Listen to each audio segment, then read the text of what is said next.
तो सारे भाई ने भाई मेरी राम राम, मैं जगदीप शर्मा और हमारे साथ हैं प्रद्युमन जोशीला जी। सर नमस्कार, प्रणाम, जय हिंद। नमस्कार, प्रणाम, जय हिंद। क्या बात है, पूरे हो गए जी अपने तो जी। कैसे हैं सर आप? बहुत बढ़िया। लोगों ने ना अपनी बातचीत इतनी पसंद आवा, इतनी बातचीत पसंद आवा है। मेरे ख्याल से जब आपने एक विषय उठाया था ब्राह्मणों का जी, और उस पर जब चर्चा करी तो मेरे ख्याल से सैकड़ों फोन तो मेरे पास आए होंगे। बिल्कुल और वो बात कहीं ना कहीं तार्किक तौर पे भी सही थी। बिल्कुल, आप ये बातें तार्किक करा बार सही बात है, ठीक है ना? जो लोगों ने नहीं पता वो बात आप बताओ। बिल्कुल। पंजाब चुनाव का जो सीन चल रहा है, तीसरा सवाल पता है, पंजाब चुनाव का जो सीन चल रहा है, नायब सैनी की जो प्रेजेंटेशन वहाँ पे बार बार हो रही है, हर दूसरे दिन हर तीसरे दिन जाओ वहाँ पे। और इधर से खट्टर साहब की भी कह रहे हैं हरियाणा या पंजाब में कहीं ना कहीं तो एंट्री होगी। क्या ऐसा हो सकता है कि उनको कहीं ना कहीं हरियाणा में ही कहीं ना कहीं कुछ और पद दिया जाए, या इवन मुख्यमंत्री तक का भी जिक्र चल रहा है, भाई उनको बना दिया जाए? क्या ये सिम्टम आपको नजर आवे? देखो, ऐसा है, बीजेपी है, ये कुछ भी कर सकती है, इसमें तो कतई कोई दो राय नहीं। उनके बाद मेरा लग गया। हाँ, लेकिन सच्चाई ये है कि अभी बीजेपी का फोकस हरियाणा पे कोई विशेष है नहीं। अभी उनका फोकस जैसे बिहार पे था पहले, फिर पश्चिम बंगाल पे था, उसी तरह से पंजाब पे है। वो हर हालात में पंजाब में सरकार बनाना चाहते हैं। उसके लिए जो कुछ भी उनको करना पड़े वो कर रहे हैं। प्रदेश का मुख्यमंत्री हरियाणा में जितना घूम रहा है उससे ज्यादा पंजाब में घूम रहा है। हाँ ठीक है, हर रोज पंजाब में प्रोग्राम हो रहे हैं। और चर्चा ये भी है कि जो पंजाब में जो ब्यास वाले महाराज जी हैं उनको कहीं ना कहीं सीएम फेस नॉमिनेट किया जा सकता है। देखो, मुलाकात कई बार हो चुकी है। मेरा ये मानना है, अगर सीएम फेस कोई भी डिक्लेयर कर दिया तो पंजाब में बीजेपी नहीं आएगी।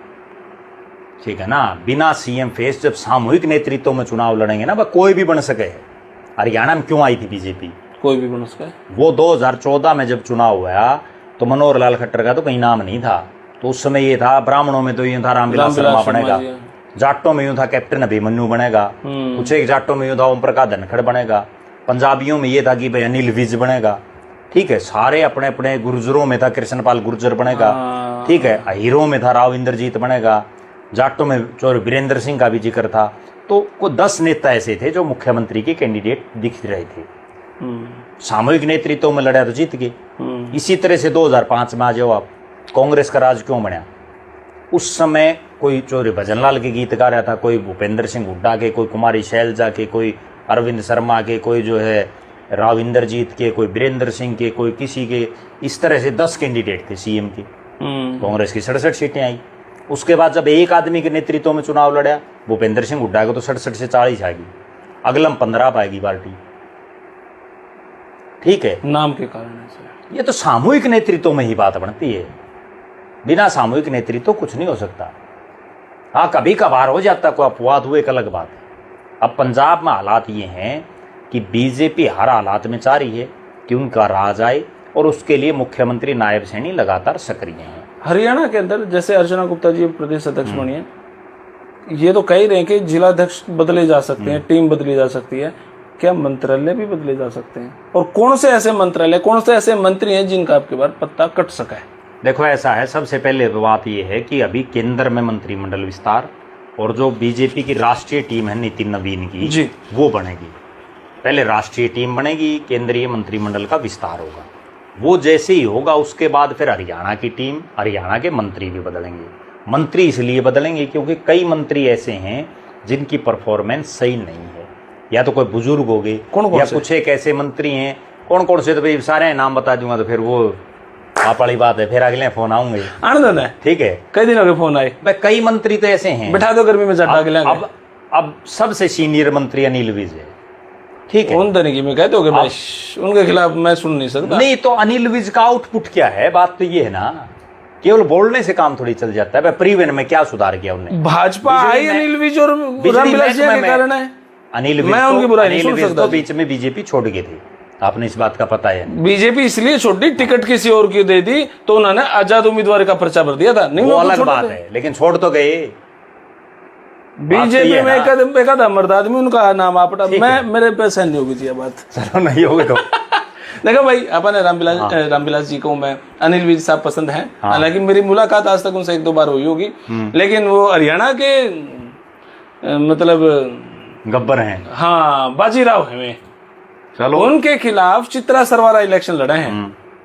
देखो मैंने पसंद, वो बहन जी भी हैं, बहुत मुखर हैं, प्रखर हैं। और कांग्रेस में अगर देखो मैं दिल से कहूँ, कुमारी शैलजा, कांग्रेस उनको टिकट दे देती तो अनिल विज हार जाते चुनाव। कुमारी शैलजा और गीता बुक्कल और चित्रा सरवारा, इन तीनों को कुछ ना कुछ बड़े लेवल पे छोड़ दिया जाए ना, तो ये 3 महिला ही पूरी कांग्रेस पे विजयी पास हैं, मन ऐसा लगा है। और सच में चित्रा सरवारा शानदार महिला है। नहीं तो फिर कांग्रेस उसको कोई वो तो नहीं दे रही, टिकट दे ही नहीं रही, तो फायदा क्यों है? अब की बार तो बाजी मार सकती थी चित्रा सरवारा, अब की बार नहीं, पिछली बार भी हरा सकती थी। दोनों बार ये हालात है। लेकिन अक्सर मैं एक बात क्या हुड्डा साहब मिले हुए थे सच में? आपने ऐसा रियलाइज हुआ है कि मैं ये तो नहीं कह सकता कि हुड्डा साहब मिले हुए थे, नहीं मिले हुए थे, लेकिन मैं एक बात जरूर कह सकता हूँ कि जो बीजेपी की सरकार बनी है वो बीजेपी के दम पर नहीं बनी, वो कांग्रेसियों के ओवर कॉन्फिडेंस, कांग्रेस के गलत टिकट वितरण, कांग्रेस के नेताओं के बड़बोलेपन की वजह से राज आया है। लोग तो हराना चाह रहे थे बीजेपी को, इसमें कोई दो राय नहीं। और इसका प्रमाण सबसे बड़ा ये है कि जब लोकसभा में 10 में से 5 पे ले आए थे और विधानसभा में इतना कुछ होने के बावजूद जब कांग्रेसी कहीं नौकरी बांट रहे थे, कहीं पैसे कमाने की बात कर रहे थे, गलत टिकट बांट दी, इतना भयंकर गुटबाजी कांग्रेस में, और उसके बावजूद कुछ 1000 वोटों का अंतर है कांग्रेस बीजेपी की वोट परसेंटेज में। ठीक बात है, ठीक है ना, लाख भी कोई ढंग से सीटों का भी बहुत मामूली सा अंतर है। ठीक है, अगर 4 सीटें परन बढ़ जाती, 4 परन तक कम हो जाती है मामला। ठीक है, कांग्रेसियों को ये बात सोच लेनी चाहिए कि ये जो राज है ना फिलहाल, ये बीजेपी वालों की मेहनत से नहीं बन रहा, ये तुम्हारी कमियों की वजह से, नाकामियों की वजह से। और बीजेपी वालों को भी ये सोच लेना चाहिए। मैं तो बहुत बार कहता हूँ बीजेपी के नेताओं, जो मैंने कही ना मुंह पे कहता हूँ, मैं तो बड़े से बड़े नेता को ये कहता हूँ, जो ये राज में तुम बैठे हो तुम्हारी वजह से नहीं है, तुम्हारे काम की वजह से नहीं है, बल्कि ये तो ठीक है कांग्रेसियों के जो लो पुल के कारण हम जीत गए, उनकी वजह से आप जीत गए। और ये सच्चाई है, और बीजेपी वाले इस चीज को मान भी रहे हैं। वही कारण है कि बीजेपी 2024 का चुनाव होते ही अगले चुनाव की तैयारी शुरू कर दी बीजेपी ने। अलग अलग हल्कों से जो मजबूत लोग उनको बीजेपी ज्वाइन करवा रहे हैं। रोहतक में जो हमारे मनीष ग्रोवर जी हैं, उनके अलावा कुछ यूथ भी हैं, जैसे नागेंद्र शर्मा जी हैं, रमेश बोर भाई साहब हैं, योगेश्वर दत्त हैं, इनको कुछ बड़ा पद वद या कुछ बड़ा उनको दे क्यों नहीं रही? रोहतक में हुड्डा साहब मजबूत हैं, उनको थोड़ा सा कमजोर देखो, मेरे ऐसा पास कोई प्लान नहीं है। मेरे पास जो सूचना है, नागेंद्र शर्मा की तो लॉटरी लगने वाली। क्या हो सकता है? ठीक है, क्या हो सकता है ऐसा? उनको संगठन में प्रदेश का महामंत्री भी बनाया जा सकता है, काबिल है इस लायक। ओके। और दूसरा, सरकार में भी कोई चेयरमैन नहीं मिल सकती है, उसके भी वो काबिल हैं, क्योंकि अच्छे संगठन करता है, लोगों के साथ अच्छा मेल जोड़, ईमानदार है, हंसमुख है, पॉजिटिव है। ईमानदार तो फिर वही बात है दादा राम कुमार गौतम वाली। ठीक है ना, देखो वो तो जब जिसको चौधर मिलेगी जब मेरा लगेगा तब यूं बेरा पटाया भाई कौन ईमानदार है कौन नहीं। वो तो मैं पहले किसी के बारे में देखो, गौतम साहब आज भी अगर मैं उनकी वीडियो देखा, कोई भी हो जाए, मैं देखो तभी कह सकता हूं जब अगला को चौधर मिल रही और फिर वो अपनी ईमानदारी दिखाए। बात तो ये है ना, ठेके पे बैठकर दारू ना पिए, वो है ईमानदार। बिल्कुल सच्चाई है। लेकिन इतना है, मेरे पास जो सोर्सेज हैं, जो मेरे को सूचना है, नागेंद्र शर्मा का भविष्य उज्जवल है, इसमें तो कोई दो राय नहीं।